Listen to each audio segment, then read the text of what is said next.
ওই বাটপাড়া কি করছে, মিষ্টি লুই আইছে।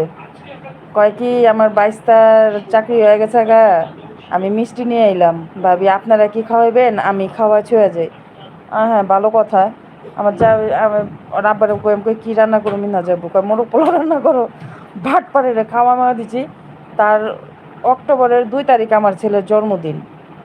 ও 30 তারিখে গেল, নাম করতে না যাবো 30 তারিখে না 1 তারিখে, 1 তারিখের থেকে আমার বাসা থেকে গেলো।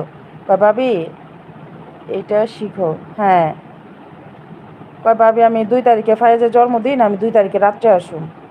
আমি কই আইসো। এই আজও ফোন বন্ধ, বাটপাড়ের কাইলো ফোন বন্ধ, মনে করেন টেকা তো নিয়ে চম্পট খাইছে। আমি উত্তরা পর্যন্ত ঘুরাইছি আমার ছেলেরে নিয়ে। কয় কি ওর পোশাক বানানো লাগবো, পোশাক বানাইবা দিচ্ছে, আমাকে বাইর করে দিল টেলার্সের দোকান থেকে। কয় কি আপনারা যান, আমি টাকা দিয়ে আহি। মনে করেন এই টাকাও চুরে খাইছে যারা।